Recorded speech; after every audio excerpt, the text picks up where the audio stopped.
প্রচন্ডভাবে উঠে পড়ে লাগলো। তো ওই ঘটনাটার সঙ্গে এবার যে সংস্কার কমিশনের যে প্রস্তাবনা তার মধ্যে একটা ছিল যে সন্তানের উপরে বাবা এবং মায়ের সমান অধিকার পাওয়া।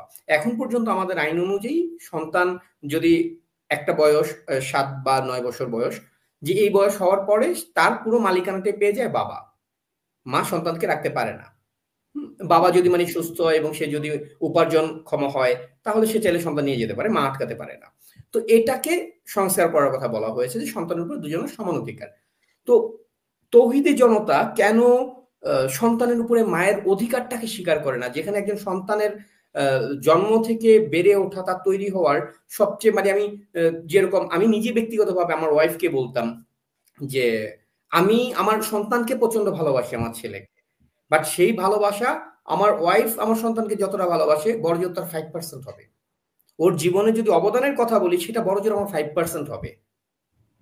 95% আমার ওয়াইফের অবদান আমার সন্তানকে মানে জন্ম দেয়া থেকে শুরু করে, গর্ভধারণ থেকে শুরু করে ওকে তৈরি করা।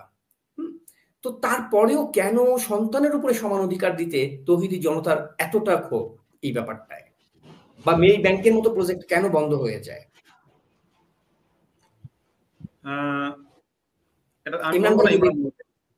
ইমরান ভাই যদি একটু, মাসুদ ভাই বলুন। হ্যাঁ মাসুদ ভাই বলেন। এর কারণ হচ্ছে দেখেন কোরআনের মধ্যে একটা সূরা আছে, সূরা আত-তালাক, ওটা হচ্ছে সূরা নাম্বার 65। ওই সূরার একটা আয়াত আছে, এরকম কয়েকটা আয়াত যদি বলি, আসকিনুহুন্না মিন হাইতু, আপনি বুঝতেই পারছেন সূরার নামই হচ্ছে সূরা তালাক, অর্থাৎ তালাক সংক্রান্ত কথা সেখানে আছে। সেখানে বলা হচ্ছে যে হাজবেন্ড যদি কোনো স্ত্রীকে তালাক দেয় তাহলে সেখানে কিভাবে স্ত্রীর সাথে, মানে তালাকপ্রাপ্ত স্ত্রীর সাথে কিভাবে ট্রিট করবে, হ্যাঁ এটা সেখানে বলা হয়েছে। কি বলা হচ্ছে, আসকিনুহুন্না মিন হাইসু সাকানতুম মিন মুজদিকুম, যে তোমরা তোমাদের স্ত্রীদেরকে যারা তালাক দিয়েছো তাদেরকে বসবাস করার সুযোগ দাও, তোমাদের সামর্থ্য মতো কোনো জায়গায় বসবাস করার সুযোগ দাও। ওয়ালা তুদাররুহুন্না লিতুদাইয়িকু আলাইহিন্না, ওই স্ত্রীদের চলাচল মানে স্বাভাবিক চলাচল করতে বাধা দান করো না, তাদের জীবনকে সংকীর্ণ করে দিও না।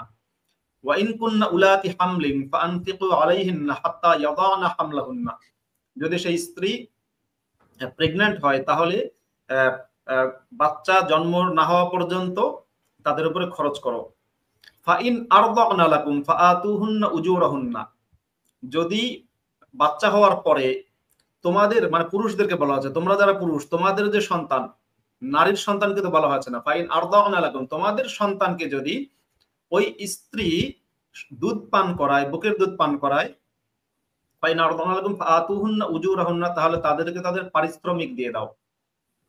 ওয়াতামিরু বাইনাকুম বিমারুফ, তোমরা ন্যায়সঙ্গতভাবে এই বিষয়টা নিয়ে পরামর্শ করো।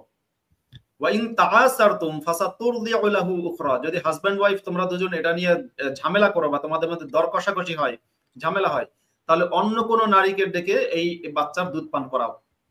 তার মানে আপনি বুঝতে পারছেন যে এই যে কথাটা বলা হলো, যদি তোমাদের সৌজন্যে তোমাদের বউয়েরা, তোমাদের পুরুষ, তোমরা যারা পুরুষ তোমাদের সন্তানকে দুধ পান করায় তাহলে তাদেরকে পারিশ্রমিক দিয়ে দাও।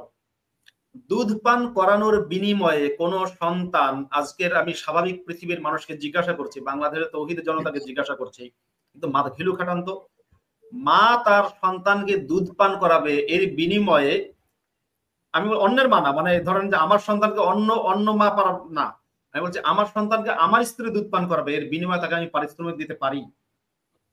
কিন্তু ইসলামের দৃষ্টিভঙ্গি হচ্ছে যে যদি ওই তোমাদের স্ত্রীরা, তোমাদের যে সন্তান আছে, তোমাদের স্ত্রীর গর্ভে তোমাদের সন্তান, এই সন্তানকে যদি দুধ পান করায় তাহলে তাদেরকে তোমরা, যদি তালাক হয়ে যায় সেক্ষেত্রে ওই স্ত্রীকে পারিশ্রমিক দিয়ে দাও। মানে হচ্ছে কি, মানে সন্তানটা পুরুষেরই সব মালিকানা, বউটা আসবে অ্যাজ এ শ্রমিক, সে এসে নিজের সন্তানকে দুধ পান করাবে, এর বিনিময়ে সে পারিশ্রমিক পাবে। যদি সেখানে দেখা যায় হাজবেন্ড বলল না তোর সাথে কোনো সম্পর্কই নেই, তুই তোরে তালাক দিছি, তুই শেষ, তখন ওই হাজবেন্ড চাইলে অন্য ফাসাতুরদিউ লাহু উখরা, অন্য কোন নারীকে দিয়ে নিজের বাচ্চাকে দুধ পান করাবে, অর্থাৎ বাচ্চাকে তার মা থেকে সম্পূর্ণ পৃথক করার এখতিয়ার এটা ইসলাম দিয়েছে পুরুষকে। এখন ধরুন এই আইনটা তো বাংলাদেশের